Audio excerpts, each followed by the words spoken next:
Today's podcast is brought to you in part by Freshen Up Energy. Listen, y'all know I'm a busy guy, and sometimes I need a bit of a boost, which is why I turn to Freshen Up Energy.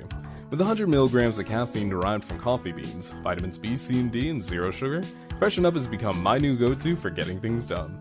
But hey, if you're new and want to try it yourself before getting a 30-serving tub, get yourself the 4-star tube set with flavors such as Blue Raspberry, Cherry Blossom, War Cherry, and Freedom Berry to see which one you like the most. With 15 flavors now and more on the way, I'm sure you'll find the one you love soon. And don't forget to use promo code PLUMES10 at checkout to save 10% your order. And hey, if we get enough out there, maybe we'll even see a Plumes-themed flavor in the near future. Thinking something like Over the Moon for the name. But that promo code again is PLUMES10, and thank you to Freshen Up Energy for helping me bring this show to you. Without further ado, let's begin the episode.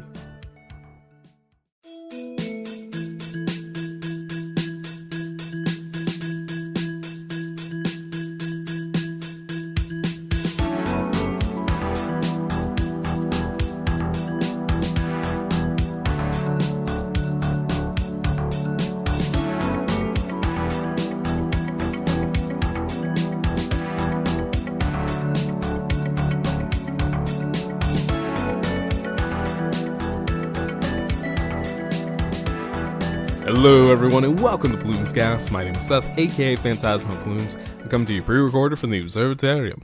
As always, I thank you for tuning in today. Now, before I get started in here today, first and foremost, I think I already know what I'm going to do my next podcast on, and that's going to be the imperfect search for perfection. Because, as some of you may know, I tried to record this podcast live last night, and tried it like 3 or 4 times. I would get on a tangent, it'd sound good, and I'd lose my train of thought, and it'd just start fumbling out, and I'd be like, no, I don't like how I started with that, no, I don't like how this sounds. Basically, I came up with every reason in the world to stop recording, and then restart. Today, very similar path. I purposely planned out my day, so that way I could go out, get some errands taken care of, come back, try to record. If it didn't work well, I was going to take a little bit of a break, read for a bit, and then try again. I can't tell you how many times I've tried to record this podcast, and sometimes I get 15 minutes out, sometimes I get 30 minutes out, sometimes I'd be close to finishing and just decide the whole thing was trash, and then delete the whole thing, because I was that much of a perfectionist.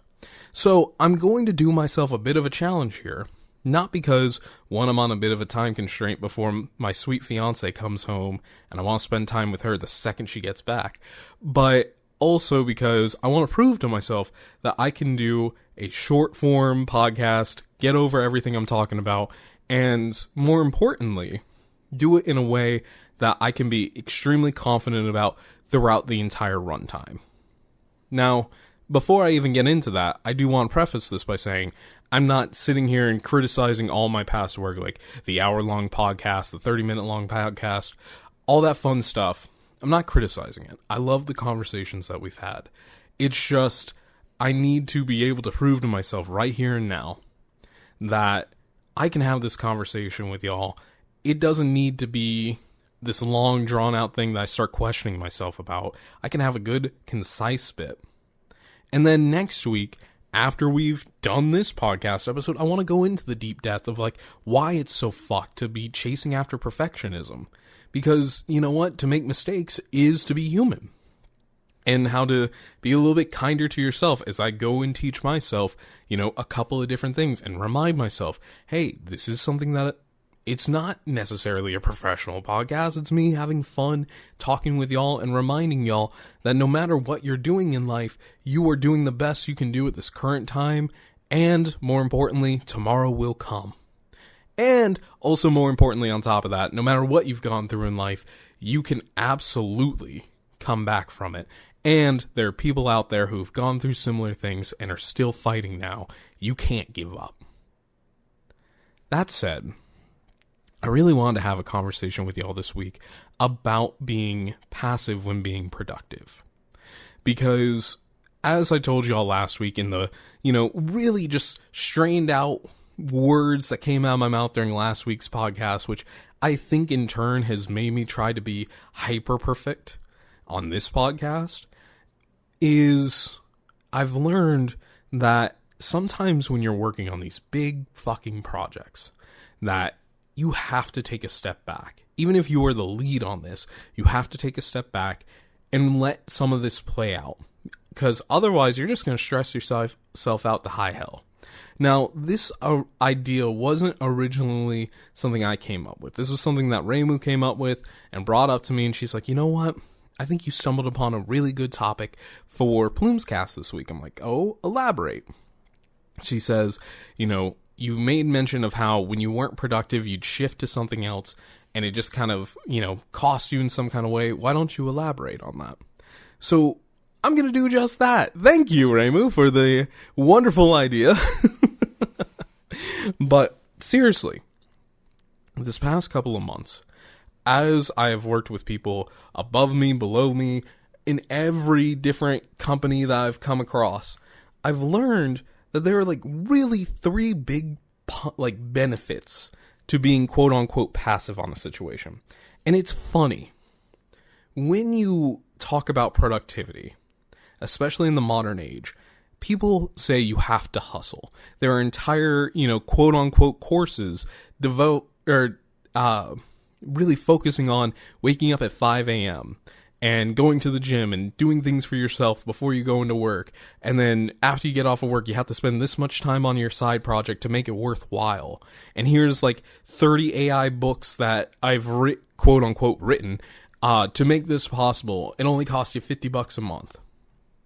There's so many products out there that advertise that they will cut down your time, ergo you have more time to do other things, like the time devoted to checking emails. Here's an email sorter.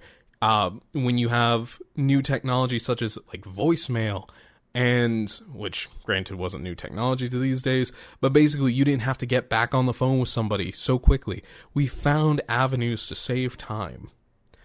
Ergo, we needed to be more productive with that saved time. Otherwise, we felt like we were lazy, unproductive sacks of shit. It's this horrible snake oil that has been sold to the poison that is working. And that, especially in the modern era, if you are not spending your time working on a side hustle, you are a failure. You're not going to make enough money to survive. You're not going to make enough money to buy a house. You're not going to make enough money to, really do any of the things that the quote unquote American dream has promised you. And it's a terrible fucking curse. Terrible fucking thing upon society that we have to feel like we have to continuously be working. So the idea of being passive while being productive is kind of a enigma in within itself. But I want to share with you three things that really stood out to me when I finally just got to a point where I got so pissed off trying to be the lead and trying to take care of everything that I was like, you know what? Fuck it. I gotta let things play out where they're gonna play out. Did it cost me more time in the end? Possibly. I don't know if I was more aggressive going into the project, whether or not I could have saved myself a weekend of, 40 plus hours worth of work. I could have spent that weekend relaxing, spending time with my fiance, going out and doing all these fun things. I can't answer that. It's in the past. It's happened. It's been a great experience for that. However, I want to, say this. I don't regret that time spent because it gave me the ability to learn all this and to conceptualize all this, and more importantly, be able to teach it to y'all. So that way the next time you're in the situation where you're working on a big group project, everything's going to shit, you take a step back. And I hope, if this advice sticks with you, you'll let me know. I would love to hear, your stories of, hey, I was heading a project, it was going to shit in another department, I did everything I could do, I took a step back, and it felt so much better. You may not get all the rewards of it. I'm currently going through that with some of the stuff that I was doing on the side that I've told a couple of people about. I've taken a massive step back. I won't be going to the event, quote unquote, or hint rather, but I'm taking care of the smaller things, and my stress levels dropped exponentially because I'm just like, you know what? Fuck it.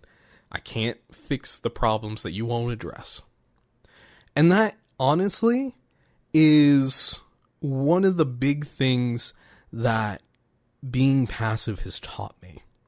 Is that sometimes you be passive to avoid, really tense situations. Because when somebody won't acknowledge a problem, okay, when you are working with somebody that won't address the problem in the room, and you, either being above or beneath them, make a comment about it, sometimes you just build this, really tense environment. And if you're already in like a highly, really, I guess, motivated or energized room where you're trying to figure out solutions and everything else, by taking that step back and saying, you know what? Hey, I'm not going to deal with this. Or I'm not going to, bring this problem to light. Now, if it's a major problem that's going to cause problems down the line, yeah, take a step forward and be the aggressor. Like, it's such a delicate balance at that point where you sit down with yourself and you're like, you know what? Do I raise concern about this because this is a valid problem? Or do I just sit back because I can't change anything? And that in itself is kind of the difference between being passive and aggressive in it. But it's one of the things where you just sit down and you analyze the situation and you say, you know what? If me addressing this problem is going to cause problems for the rest of the project and you just need to get this project done, maybe take the step back. Maybe keep it on your mind as something you got to circle back around to and say, okay, hey, now that we're done with the meat, like the beef of the project, let's look at the potatoes and say, hey, this part of this is not going to work. Now, controversially, if it is something that's going to stop the whole project once it goes live, that's when you gotta kind of dig your heels in the sand a bit and say, you know what? Actually, we need to address this. Going back to the project example that I've kind of been alluding to throughout this entire podcast, there were a couple of times where it was like, we would have conversations about how the end product should look. And one of the things told to me very early on was, hey, we're going to design this website for you. We're going to modernize this website for you per Microsoft's, recommendations because they're doing away with classic sites. Well, early on to the project, that was the promise. However, as the project went on, well, the scope of the project changed and that was now left out. And they were just going to copy our information as it was over to the new side. And I kind of sat there, and that was one of the big things that, it wasn't mission critical. This was something I could fix down the line. Was it going to be more work for me? Sure. Did I probably let somebody make money who probably shouldn't have made money? Yeah, probably. But when other bigger glaring issues were going on, like, for example, the fact that my users couldn't go on to the, couldn't get to email on their phones, so they were losing contacts when they were following my instructions because I assumed everything would be working by the go live period. And I had no inclination of whether or not that was the case until, after we already started. But that was the bigger problem. I needed to get everybody up and working immediately. And then I could address, all right, well, here's this aging infrastructure that needs to be taken care of. It's on my to-do list. I can test it out in the safety of my own environment. I don't have to involve anybody else. I go from there. Another thing though about being passive is when you are giving yourself the ability to, kind of take a step back, you give other people the ability to step forward and lead things along. Sometimes let me iterate on this a little bit more. When you have a project as grand scale as when you're working with multiple different companies and you are the sole representative for yours, you want to lead the project. You want to be able to say, okay, I understand that people A through C only understand this chunk of the project and people D through F only understand this chunk. Because I understand every aspect of the project, I should be the one leading the charge. Unfortunately, that's not always the case. And unfortunately, you are just going to stress yourself out more and more because you find out that the communication between the A team and the D team is terrible. And you're going to constantly find yourself really just trying to figure out why you have to explain things like 30 times over to two different groups of people who really don't understand how both teams work. This might have been the first time these teams are talking within months, even though this project's been going on for a long time.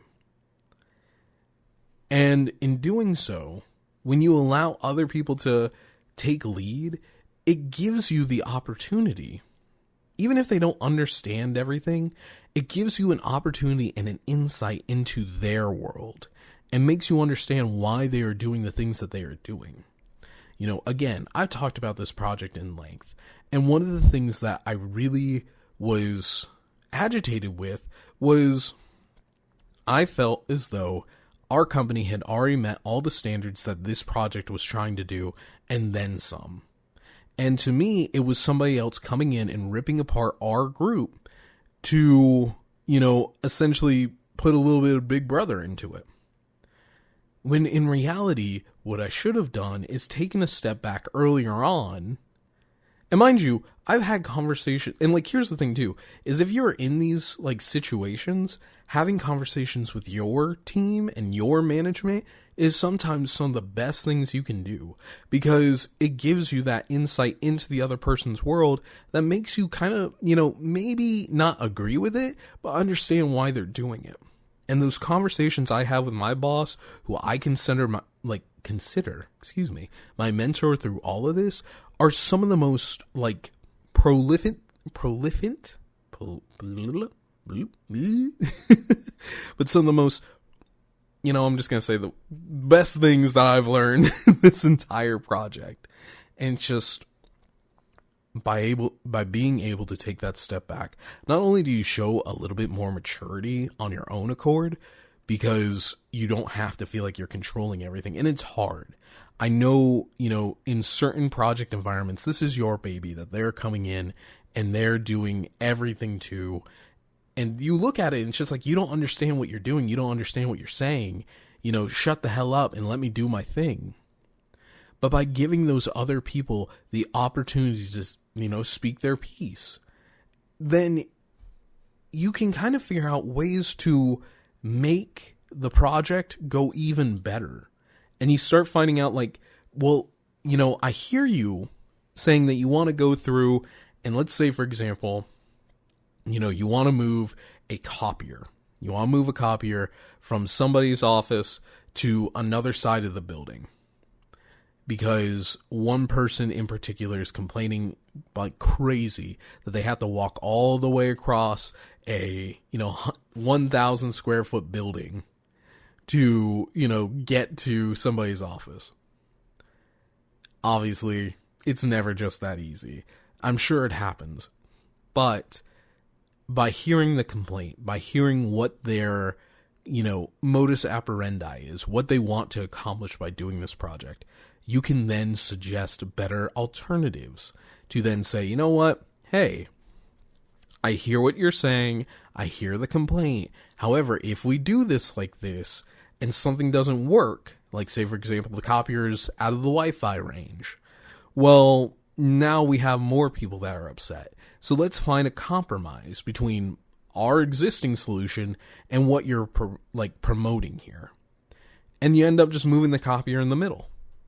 You know, are there still a little bit of headaches where people may bump into the copier because it's in a spot they used to walk and sometimes people are oblivious? Sure, you're going to run into, you know, trips along the way, both in the literal and metaphorical sense. However, you can then, you know, append that. You can have communications with the people that are impacted with it early on and be like, hey, we're going to move this here. You could put up a poster where you're going to put the copier and section off an area.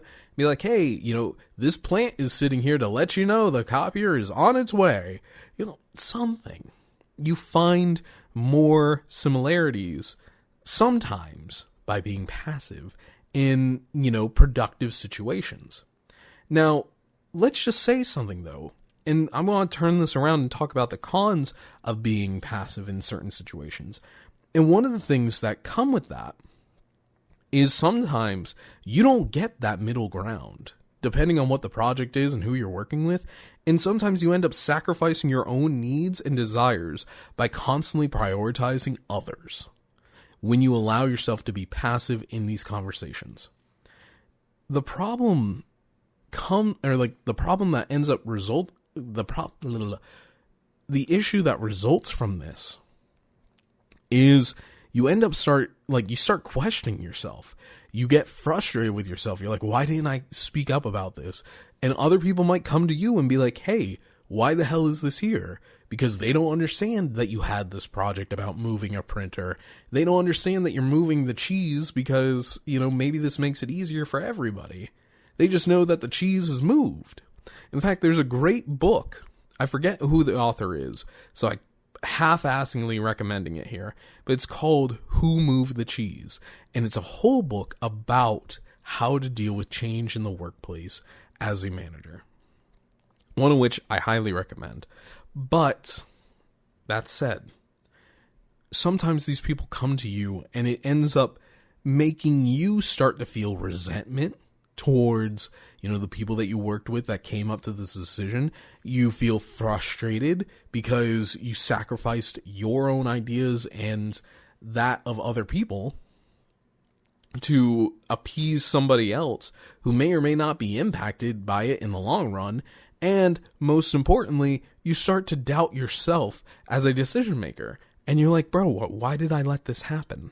I don't understand it. Also, on top of that, because you allow other people, like when you are passive about certain things, you can sometimes lose your voice in the conversation if you are way too passive about something. And as such, you lose control and, more importantly, the agency of a project. So, again, let's go back to the project I was working on, where early on to the cutover day, and we realized that we're not going to be able to get everything up and working because communications were not done on their side of the environment. Not only was that one of the grandstanding issues, but another part of it that I was casually prodding about. There's a integration that we use to bring everybody's contact information into their phones from a program we use. We needed that. We needed that day one, really. It's not so mission critical that we can't use it, but it was something that was a key piece to the business. It is now 2 weeks out from cutover, and we still don't have that piece. And by being passive in all this, by being, hey, we have this major problem that we need to address first, by not lumping that into the major problem, I've now created this environment where, unfortunately, I'm at the whims of, the other team. And them taking their sweet-ass time to find a solution that doesn't really work. So now I have to send back and be like, hey, this doesn't work. What do we do? And now I have to wait again to hear back from them. They don't have the same level of urgency as I do because to them, it's a side thing. They don't see what you are dealing with. They don't see your environment. They don't see your world. To those people, it's something they can put off and have a conversation about later on. When on your side of things, you're sitting there with the fire extinguisher, like shit, what do I do? Here's a temporary solution that I can toss at you. Go nuts with it. It sucks. And lastly, and this is kind of the overall worst part of this. When you are passive and you allow things, or when you're too passive and you allow people to walk over you and you really lose your own sense of voice in this entire world as this project continues to evolve, you end up starting to breed resentment and frustration, both within yourself and the company that you're representing. Going back to that little piece that didn't seem like that big of a thing, that even when you talked about it with your lead, they're like, oh yeah, no, if that's down for a couple of days, it's whatever. But talking purely about the piece that, now has taken 2 weeks and you still don't have an answer on, you end up building resentment. Now, thankfully for my case, I communicated constantly with my entire company. I'm like, hey, a lot of this is coming from parent company. This is all things that I'm not mandating. These aren't my decisions. If anything, I spent the past couple of months fighting for you. I held my ground. I was very aggressively holding my ground. I wasn't allowing myself to be passive until things unfortunately got out of my hands and I had to let bygones be bygones and run their course because I couldn't control any of it. And it was wrong for me to even try and force myself into those situations and those conversations because I had no skin in the game. You know, the only bit that I had was, this is impacting me. I can, nudge you and be like, hey, you doing the thing, you doing the thing, you doing the thing. But if they're not doing the thing that you need them to do, it's not, your fault at that point. And you got to understand that too. And I'm partly saying this to y'all as I'm saying it to myself, because it's just like, bruh, fuck, But as problems continue to go on and you continue to be passive about it, you end up starting to breed the resentment and the frustration between yourself and the company towards whoever they can point towards. Again, I was lucky enough that I communicated early on that if we have problems post this, event, it's not on me. I've done everything I can do. Y'all have seen the work that I've done. I made it apparent. I gave it all out to y'all. But this is where we stand, and you kind of have to deal with it. It sucks. It is a terrible feeling, and one that makes you realize, like after going through it, where to properly step. You're going to go through projects in life where, unfortunately, you're not going to have any control over certain aspects of it. It's the way of life. It sucks, but that's the way it is. And when you get to those moments and you survive those projects, in the after effect, when you can actually sit through and have the conversation of, hey, did I do this right? Did I do this appropriately? Did I have the proper tone? Well, maybe you'll find out that, yeah, you did. No, you didn't. Well, here's what you can do next time. And that's the thing, too, that I really want to stress with you. After giving you both the pros and cons, you will live to see another project. You might fuck up on one project, and, you yourself might have felt like you fucked up when all your superiors are like, damn, you did a fucking great job. Here's a bonus. When you survive these projects, understand that you have others on the horizon. Take the things that people say to you. Listen to the problems that arise and make mental notes of them in the future. Like, for example, for me, this project, I should have hammered down every single little bit and been like, hey, even though we have this big project or this big critical piece here that's missing, I need y'all to jump on this shit like yesterday. And I'll be honest with you, when I go into the workplace tomorrow, I'm absolutely going to put my thumb down against somebody's neck and be like, hey, I've given you 2 weeks. Now people are starting to get upset. We need to find a solution. We need it now. Now, granted, I'm going to be honest with you. I'm going to talk to my boss about it before I put my thumb down on somebody. But I will tell you his response already. This wasn't our project to begin with. This was something that parent company decided to do, and now they have to reap the benefits. And those benefits are dealing with a, caffeinated, pissed off IT guy. A system admin that really probably should have pushed a little bit harder, but now he's going full on your ass because guess what? I need this fixed and I can't fix it. And I know how to fix it, but you're not listening. Smiles. Oh man, but I hope listening to this kind of gave you a little more insight into where you need to be. And genuinely, if you want to have a conversation about something that you're going through and you want to know how maybe I would approach it, send me an email. Send an email to PlumesCast@gmail.com. Let's have a conversation. Let's start a dialogue. And let's talk about your issue. And hell, of course, I will always ask before I even bring it onto the podcast. I will always be like, hey, man, this was a really great conversation. Would it be cool with you if I talked about this on podcast? Never going to expect anybody who says no to, then hear their own problems reworded on the podcast. Like, I'm not going to do that to you. But if you are genuinely, debating whether or not you need to approach this in a certain way, hey, send the story to me. Let's have a conversation about it. Because let's be real, the more projects that you survive this way, the more projects that you go through and you see the other side of and things calm down again, the more hindsight you get. And the more you learn and the more you experience, and honestly, that's why I love sharing this story with you. This project has been, again, probably number 2 of the big, cross-company projects I've worked on in my life. Been in this industry for 10 years. It's a fantastic learning opportunity, even when it all fucks up. And that's kind of where I'm at. We are past it. We're getting past all the individual issues, and I'm moving on to bigger and better things. I've proven my worth. I've proven my commitment to the company. Everybody's happy on that front. Now we just figure out the rest. And I hope you are able to take my experiences in all this and apply it to yourself.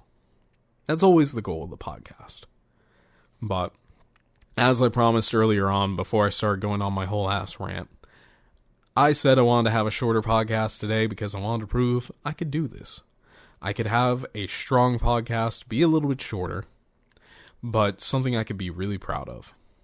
And next week we're going to talk about perfectionism and talk about, why it's so fucked to be working toward, it's always a great goal to go towards perfection, but when you spend your life searching for it, you're going to end up depressed because you're never going to find it 100%. Because every time you fucked up on something, you grew a little bit. You learned a little bit. And you keep going from there. But I will save that conversation for next week. If anything, remember, you can find me in the night skies across different platforms. You've got PhantasmaPlumes on Twitch, Twitter, and YouTube. You can listen to the podcast on Spotify, Apple Podcasts, Google Podcasts, and YouTube in the form of pods. And you can email the show directly by sending it to PlumesCast@gmail.com. That email again is PlumesCast, PLUMESCAST @gmail.com. Or if the podcast is enough plumes for you, find more topics such as technology and book reviews over at Phantasmagoria of Plumes.blogspot.com. That URL one more time, Phantasmagoria of Plumes.blogspot.com.